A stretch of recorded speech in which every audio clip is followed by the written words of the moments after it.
Un pasteur vous répond, le podcast où Florent Varac répond à vos questions, envoyez à contact@toutpoursagloire.com.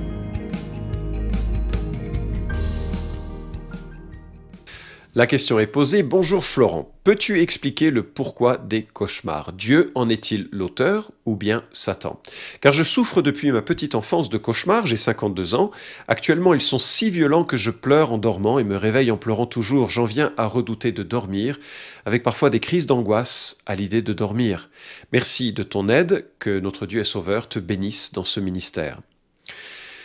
Ouais, écoute, je suis vraiment touché de ta confiance, vraiment touché que tu évoques une situation aussi douloureuse. Et je voulais dire, j'entends ce qui est dit, je souffre avec toi, j'en suis profondément désolé. Je suis conscient que les souffrances, et notamment les souffrances qui sont chroniques, qui durent dans le temps, sont abominables. Elles sont absolument terribles à vivre.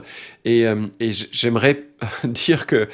Ouais, j'aimerais juste prier avec toi, j'aimerais juste pleurer avec toi dans cette situation qui est compliquée et pour lequel, je le dis de suite, je n'ai pas d'éléments absolus à donner, mais je donnerai quelques perspectives qui, j'espère, seront au moins un encouragement et peut-être, sur certains points, le démarrage d'une gestion un peu particulière de cette situation. Alors, de ma compréhension, il n'y a rien dans la Bible qui suggère que les cauchemars viennent de Dieu ou de Satan. C'est-à-dire qu'il y a un dualisme dans l'origine, dans la perspective que tu poses dans ta question, c'est que soit ça vient de Dieu, soit ça vient du diable. Alors, c'est vrai que les rêves et les visions sont parfois un lieu d'interaction de la part du Seigneur, parce que nous le voyons, les vrais prophètes de l'Écriture, parfois ont des visions, parfois ont des rêves, parfois des non-croyants de l'Écriture ont des rêves. Je pense à Nebuchadnezzar, je pense à Pharaon, je pense à la femme de Pilate, et Dieu parle au travers de ses rêves ou de ses cauchemars à ces individus pour orienter une décision. Donc le monde surnaturel peut effectivement être en interaction avec nous. Alors je sais que dans nos civilisations scientistes, matérialistes, ça doit sembler absolument surprenant. Mais c'est vrai que dans une conception du monde où il y a un au-delà et que cet au-delà est parfois en interaction avec nous dans certaines circonstances, on peut justifier ta question et se dire, est-ce que, et donc je la comprends tout à fait, mais il n'y a rien dans la Bible qui l'exige. Et on n'est pas forcé d'aboutir à cette conclusion. Cela peut aussi être, et c'est plus simple, le fruit d'un corps mortel. Je m'explique. Lorsque Dieu crée Adam et Ève à son image, l'homme et la femme à son image, ils sont parfaits, ils n'ont pas de maladie, ils vivent dans une interaction mutuelle et dans une interaction avec le monde qui ne connaît ni souffrance ni maladie.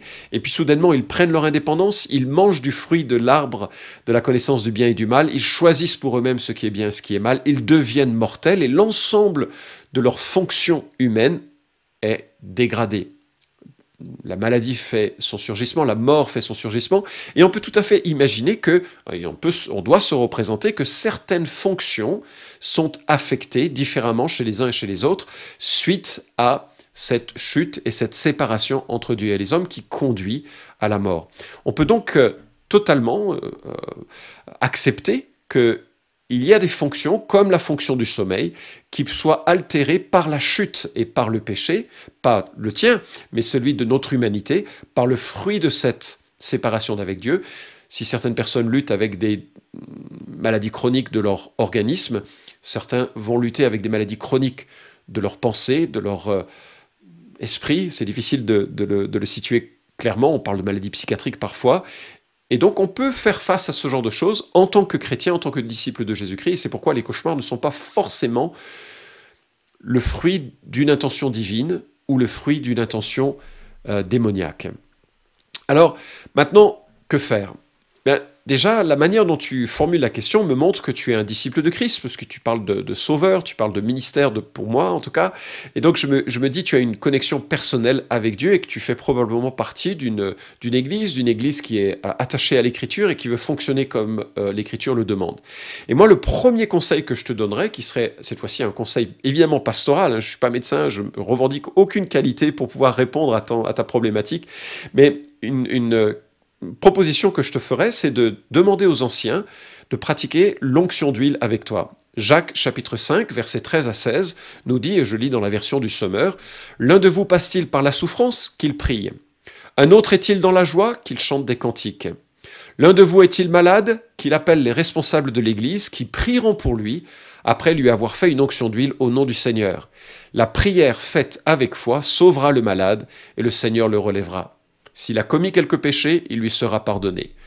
Confessez vos péchés les uns aux autres, et priez les uns pour les autres, afin que vous soyez guéris.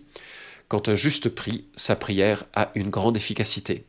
Fin de la citation du texte biblique. Et là, on voit que lorsque quelqu'un est malade, littéralement, dans le texte grec, c'est sans force. Quelqu'un est vraiment en proie à une situation qu'il ne peut pas maîtriser. Il est affaibli dans son corps, dans son esprit, sur une perspective assez globale. Il peut demander aux anciens. Les anciens, ce sont les responsables de l'Église, l'équipe pastorale, en quelque sorte, de venir pratiquer un geste qui est purement symbolique, qui n'a aucune efficacité. Méfie-toi, si jamais les anciens venaient avec une huile particulière, alors c'est que tu n'es pas dans une église qui est très solide. Il ne s'agit pas d'avoir de l'huile bénie ou quoi que ce soit. Il s'agit juste d'un geste symbolique qui représente combien Dieu veut être présent au travers de l'action des anciens. Et l'accent qui est placé dans ce texte, c'est sur la prière. C'est le seul verbe formulé de façon directe qu'il prie. Et les anciens sont là pour prier et aussi pour poser des questions qui n'ont pas forcément une réponse positive. Est-ce qu'il y a un péché dans ta vie? Mais ça peut être aussi la question qui est posée les anciens les uns aux autres. Les anciens peuvent être amenés aussi à confesser un péché, quelque chose qui soit le moment de mettre les choses à la lumière. Encore une fois, il ne s'agit aucunement de faire un travail d'investigation, il s'agit juste de poser la question. Est-ce qu'il y a quelque chose à mettre à la lumière? Parfois, nos situations de faiblesse sont les situations que Dieu utilise pour nous mener à une vie de transparence devant lui et devant les frères. Donc, voilà, on pose cette question, les anciens prient, oignent d'huile, et parfois, miraculeusement ou providentiellement, Dieu accomplit une guérison. La différence, c'est que miraculeusement, c'est spontané, Dieu agit à un moment donné et libère un individu de sa maladie ou autre, et Dieu est capable, il est vivant, de faire ce qu'il veut, comme il veut, quand il veut. Et je crois vraiment que Dieu est capable de guérir suite à la prière de son peuple. Il peut aussi guérir de façon providentielle, c'est-à-dire qu'il va utiliser peut-être des rencontres avec certaines personnes, peut-être un médicament, peut-être un changement de circonstance pour alléger une souffrance qui peut être la tienne. Là, c'est entre les mains de Dieu. Mais moi, ce serait le premier conseil que je donnerais. Vois si les anciens de l'Église comprennent Jacques V de cette manière et s'ils s'acceptent de bien vouloir suivre ce texte à ton égard. Quelques autres remarques. J'ai demandé à un conseiller compétent et il me dit que ce serait bien de voir justement un conseiller compétent, quelqu'un qui ait l'expérience du counseling et qui soit professionnel. Donc on parle là de quelqu'un qui a fait une formation suffisante là-dessus. Est-ce que c'est lié, par exemple, à des traumatismes dans l'enfance, auquel cas, bien, il y a toute une démarche à faire pour pouvoir regarder à ces traumatismes et afin d'en sortir, ou en tout cas de savoir vivre avec. Il y a toute une série d'études sur la résilience qui ont été menées pour savoir comment on peut vivre avec des souffrances aussi intenses que celles de traumatismes subis et autres.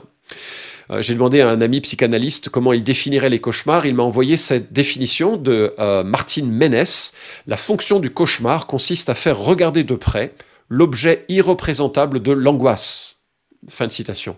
Et donc, l'examen de cette angoisse avec quelqu'un de compétent peut être utile. Il s'agit de considérer donc la source, la personne, la situation, les traumatismes, et je passe sur d'autres éléments plus techniques qu'il m'a envoyés. Si je comprends bien cette notion, il y a l'idée donc qu'on se représente un danger, et lors du rêve ou lors du cauchemar, on essaye en quelque sorte d'envisager ou d'épurer ces scénarios pour pouvoir un jour y faire face. Alors d'où viennent ces scénarios qui peuvent te saisir? Alors ça peut être l'imagination, ça peut être les films d'horreur. Moi j'aimerais savoir justement si ça fait partie de ton environnement, si ça fait partie, je l'ai évoqué, de traumatismes vécus, ou si tu as été témoin de traumatismes. J'aimerais voir s'il y a une récurrence ou s'il y a une thématique associée à ces cauchemars, toutes ces questions qui sont intéressantes. Alors, À titre personnel, et vraiment je l'évoque non pas comme une solution, mais à titre personnel, j'ai accompagné 3 personnes qui avaient ce genre de problème dans notre assemblée. Et bon, moi je suis un conseiller biblique, je fais un accompagnement spirituel, je suis absolument pas thérapeute et je suis un très mauvais conseiller dans le counseling biblique. Donc je veux absolument pas prétendre ici à offrir une solution de counseling. Mais dans l'accompagnement spirituel, généralement je propose un certain nombre d'études bibliques pour recadrer les pensées sur ces vérités. Alors, elles sont inachevées, ces études bibliques, mais je vais demander à celui qui insère ces podcasts sur le site de toutpoursagloire.com de bien vouloir les rendre disponibles si jamais tu voulais faire ces études. Une concerne l'identité en Christ. De bien comprendre ce que nous sommes dans notre identité, malgré ce qui nous affecte dans nos circonstances. Et je pense que c'est important de réaliser que nous sommes forts dans notre attachement à Christ, nous sommes secourus dans nos faiblesses, dans notre attachement à Christ. Notre nouvelle identité qui est encore, en quelque sorte, non visible pleinement, est solide. Et ça, c'est quelque chose qui nous donne une assise devant les situations de difficulté, et notamment devant la peur. Deuxième étude sur la souveraineté de Dieu. Dieu règne sur nos circonstances. Parfois, on a de la peine à les accepter. Il y a des souffrances qui sont tenaces dans nos vies. On voudrait les secouer, qu'elles s'éloignent. Mais Dieu règne vraiment. Et nous devons apprendre à accueillir, non pas avec stoïcisme, ça c'est une autre manière de voir, ça conduit souvent au cynisme et au découragement, mais d'accueillir en interaction avec Dieu, un Dieu qui a souffert et qui me permet par la souffrance de communier avec lui. Il règne. Et puis une troisième étude sur les émotions, quel est leur rôle? Quelle est la place des émotions dans les Écritures? Comment faire face à ces émotions? Et là, tu parles d'émotions de peur qui sont assez vives au point de t'handicaper le moment de l'endormissement et tout ça. Donc, il y a une notion de quel est le rôle des émotions? Est-ce qu'elles sont un miroir suffisant pour pouvoir vivre en fonction de ce qu'elles me rapportent? Une autre sur la peur. Alors, évidemment, un élément qui sera particulièrement parlant pour toi dans la situation de la peur. Et enfin, une dernière, et tu remarqueras, je la mets toujours à la fin, c'est celle sur le combat spirituel, pour le cas où, il est vrai, ce soit un lieu de combat spirituel. Mais il ne faut pas la faire au tout début, cette étude, parce que cette étude, elle se fonde sur l'ensemble des vérités qui précèdent. Satan, si je comprends bien son action, est un menteur et un meurtrier. Il cherche à nous détruire par les mensonges, et il cherche à nous détruire par la violence. On le voit tout autour de nous dans le monde aujourd'hui, et c'est important de pouvoir se revêtir d'abord des vérités fondamentales de l'Écriture avant d'aborder ces notions comme le Christ l'a pu l'aborder lorsqu'il était dans le désert, où il a confronté les mensonges du diable avec la parole de Dieu. Alors, encore une fois, ce ne sont pas des études achevées, elles sont en cours de formulation, et comme maintenant je suis plus pasteur, j'ai moins de temps pour les finaliser, mais elles sont quelques repères qui pourront t'aider, j'espère, dans ton chemin sur ces thématiques. Ok? Alors, voilà, en tout cas, je mettrai vraiment l'accent sur certaines de ces vérités. En faisant ces études, tu vas peut-être flasher sur l'un ou l'autre verset qui vont te sembler plus particulièrement importants et utiles pour toi. Mémorise-les. Au terme de ces études, moi, ce que je fais faire, en tout cas en accompagnement spirituel, c'est on fait une sorte de petit parcours. Quand je commence à avoir peur avant de m'endormir, qu'est-ce que je fais? Et ce parcours, premièrement, je m'assois et je respire. Deuxièmement, je prie pour que Dieu m'aide à voir les choses telles que lui les voit. Troisièmement, je me souviens de ce verset. Quatrièmement, je confie, par exemple, je parle de façon spontanée ici, je confie à Dieu l'objet de mon anxiété. Et puis, voilà, je m'appuie sur ses promesses, etc. 4, 5, 6 étapes que peut-être il faut formuler. Peut-être il peut y avoir une démarche plus précise de lutte spirituelle telle qu'elle peut avoir été révélée dans dans la Bible, de cette étude biblique que je te laisse, de manière à pouvoir préparer une sorte de riposte personnelle pour faire face. De petits changements qui progressivement, peut-être, peuvent renverser la donne. Une chose que j'ai découverte, certains de mes proches ont dû faire face à des attaques de panique, et j'ai vu à quel point ça peut être non seulement terrifiant, mais handicapant, avec la suroxygénation qui vient et donc la tétanisation du corps qui engendre une plus grande anxiété, et c'est absolument terrible. Et l'une des choses des conseils qui leur ont été donnés, c'est de imaginer ces vagues de peur justement comme des vagues. Et le propre d'une vague, c'est de passer. Et il peut y avoir une vague presque physiologique qui balaye un corps, une vague qui balaye aussi des pensées. Et se souvenir que ce n'est qu'une vague. Parce que plus on essaye de retenir la vague, plus on la maintient sur soi, en fait. Donc, laisser passer la vague sans essayer de restreindre ou de contrôler cette émotion et de orienter son attention sur les vérités bibliques que l'on peut avoir. Mais voilà, je suis conscient que tant que l'on chemine sur cette terre, certains de nos tunnels sont longs et difficiles à vivre, à naviguer. Parfois, Dieu laisse une souffrance sur nos corps pour des raisons qui nous échappent.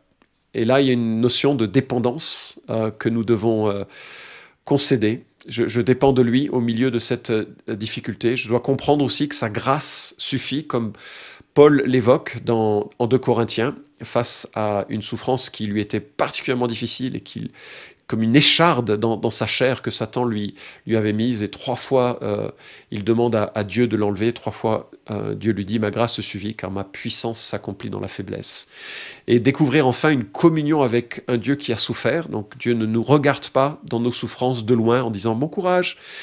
Il a connu la souffrance, il y a goûté profondément. Et parfois, nos souffrances sont aussi le moyen de demeurer dans cette expérience que Dieu a faite et de communier dans cette expérience en pleurant et je termine sur cette magnifique vérité, en sachant que Dieu essuiera chacune de nos larmes. Aucune de nos souffrances, même si elles n'ont pas de sens aujourd'hui, n'auront de compensation par une consolation extraordinaire de la part de notre Sauveur et Seigneur Jésus-Christ. Quelques podcasts que j'ai réalisés pourront peut-être être utiles. Le 60 qui répond à la question suivante, si Dieu est Père, pourquoi laisse-t-il les chrétiens souffrir? L'épisode 212, comment faire face à l'anxiété? Et l'épisode 197, un chrétien peut-il avoir une maladie psychiatrique? J'espère en tout cas que ces points de repère seront un encouragement sur ton chemin. Et bien entendu, pour ceux qui écoutent, peut-être l'occasion de prier pour toi, que le Seigneur soit à ton secours et puis accorde un vrai allègement et un apaisement profond. Vous pouvez suivre cette chronique hebdomadaire Un pasteur vous répond sur SoundCloud, iTunes et Stitcher. Retrouvez les questions déjà traitées sur toutpoursagloire.com. Si vous aimez ce podcast, merci de le partager sur les réseaux sociaux et de laisser une note sur iTunes. À la semaine prochaine!